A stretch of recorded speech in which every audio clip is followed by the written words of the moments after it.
समाज में हमेशा लड़कियों की अवहेलना की जाती है, लेकिन मैं यहाँ पे उपस्थित जितनी भी लेडीज हैं उनसे पूछना चाहूंगी कि आज जो उर्वशी ने कहा, क्या वो सच है या झूठ? अगर सच है तो आप जोरदार ताली बजाइए हमारी उर्वशी के लिए। यह पूरा ग्राउंड जोरदार तालियों की आवाज से गूंजना चाहिए। उर्वशी ने सच में बहुत अच्छा मैसेज दिया है कि हम जब गर्भ में होते हैं तो कुछ लोग अपनी कुछ बुराइयां होती हैं जो हमारे समाज में, उसकी वजह से बेटियों को समाज में आने नहीं देना चाहते। लेकिन आप सोचिए, एक अच्छी माँ चाहिए, एक अच्छी वाइफ चाहिए, एक अच्छी बहन चाहिए, तो एक अच्छी बेटी क्यों नहीं होती? इस बार के लिए जरूर सोचिएगा। और हमारी उर्वशी ने जो इतना शानदार और मार्मिक स्पीच दिया है हम सभी ऑडियंस को, उसके लिए हमारे ट्रस्टी श्री दुर्लभ कांसे सर जी की तरफ से 200 रुपए इनाम में आया है। जोरदार तालियां होनी चाहिए हमारी उर्वशी के लिए। God bless you.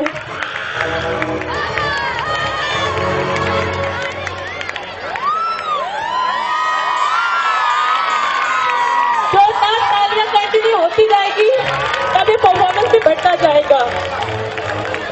हमने एक से बढ़कर एक परफॉर्मेंस दिए, पर ये जो हमारा लाडली ड्रामा है ये सबसे बिल्कुल ही अलग है, क्योंकि ये ड्रामे की जो थीम है उसे खुद हमारे इंग्लिश मीडियम के principal mister Mahendra Bharati sir ने खुद प्रिपेयर किया है, अपना ऑडियो आवाज खुद दिया है। उसके लिए उन्होंने दिन रात मिलकर बहुत काफी मेहनत किया है। उनकी मेहनत के फल जो है वो आज आपने को देखने को मिलेगा। और मेरा दावा है दोस्तों, इस महफिल में अगर सबकी आंखों में आंसू नहीं आ गया तो हम ये नहीं समझेंगे कि हमारी विद्या विहार की गर्ल ये है। ये एक चैलेंज है आपके लिए, ओपन चैलेंज।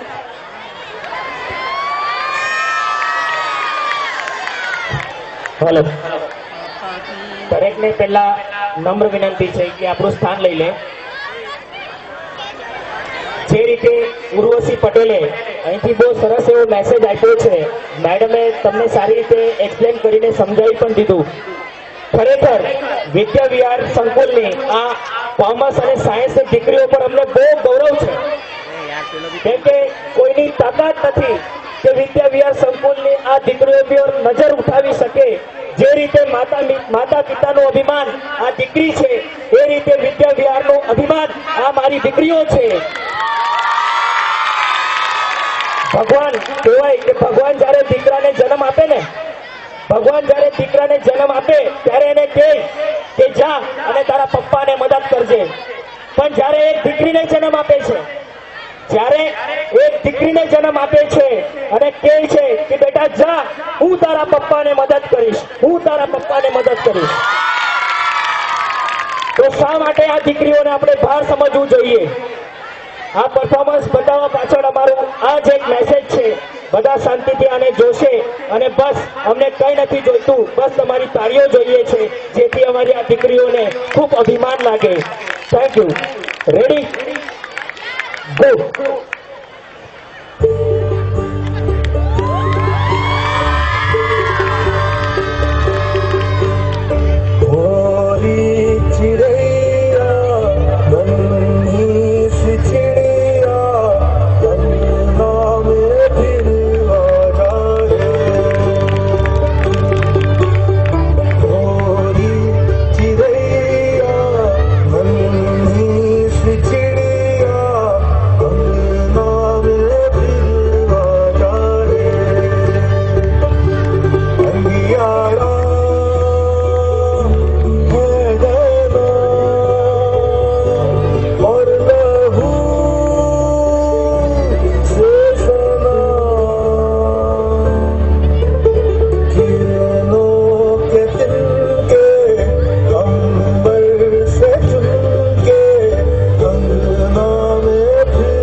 नहीं इंसान है, कोमल मन है मेरा वही भोला सा चेहरा, जज्बातों में जीती हूँ बेटा नहीं पर बेटी।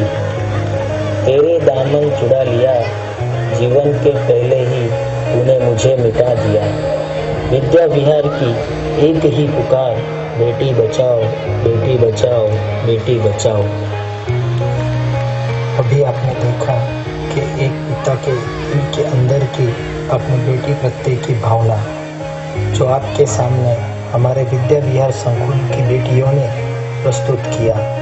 अब इसके आगे हम देखेंगे, कहते हैं कि बेटी सबसे ज़्यादा प्यार अपने पिता से करती है, और अगर उस बेटी की माँ बचपन में ही गुजर गई हो तो एक पिता ही माँ बन के उसकी देखभाल करता है।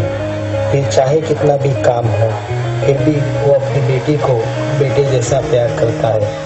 आगे की प्रस्तुति हमारी विद्या विहार संकुल की बेटियां आपके सामने कुछ ऐसा ही दिखाने जा रही है। विद्या विहार निवासમાં આપનું સ્વાગત છે।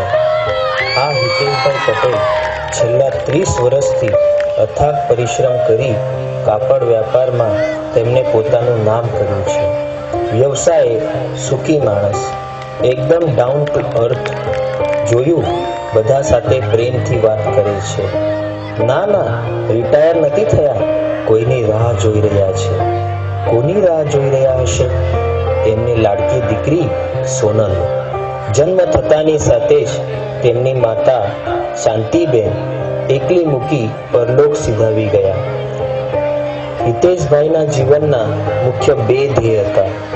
એક તો સોનલની ખૂબ જ પ્રેમથી સાર સંભાળ કરવી અને બીજું વ્યાપારમાં વિકાસ કરવો, જેથી બેરોજગારોને રોજગાર મળે। આંખના પલકારામાં જાડો વર્ષોના વહાલ વહી ગયા હોય તેમજ સોનલ કોલેજના બીજા વર્ષમાં પહોંચી। ખૂબ જ મહેનત કરી। વિજ્ઞાન ક્ષેત્રમાં 12માની પરીક્ષામાં 92% મેળવ્યા, જેથી હિતેશભાઈનો હર્ષ વહાતો ન હતો। કારીગરોને મીઠાઈ વહેંચી। સોનલને ડોક્ટર બનવું હતું, જેના માટે સોનલને સુરત મેડિકલ કોલેજ પસંદ કરી। કહેવાય છે ને, ઉપરવાળાના લેખમાં કોઈ મેઘ ના મારી શકે। હજી તો સોનલ એના કોલેજનું 3જું સત્ર પૂરું કર્યું હતું ત્યાં જ સોનલ માટે સરસ માંગુ આવ્યું। સોનલના લગ્ન માટે હિતેશભાઈનું મન તો માનતું ન હતું। એમનો તો હજી તેમની દીકરીને મા જેવો પ્રેમ અને વહાલ આપવો હતો, પરંતુ સમાજની પરંપરાઓ સામે હિતેશભાઈને નમતું ઝૂકવું પડ્યું। તેમણે નક્કી કર્યું છે આજે મારે સોનલને સરપ્રાઈઝ આપવી છે। જે હેન્ડસમ છોકરો આવી રહ્યો છે એ જ રાહુલ સોનલ આજે ઘરે આવવાની છે। તેને મનાવવા હિતેશભાઈએ તેની બહેનપણીઓ બોલાવીને વાત માંડી। એક બાજુ પોતાની બાપ તરીકે દીકરીને પરણાવીને વળાવવાની જવાબદારી નિભાવતા હોવાનું સંતુષ્ટ હતું, અને બીજી બાજુ દીકરીથી વિખૂટા પડવાનો ઊંડો આઘાત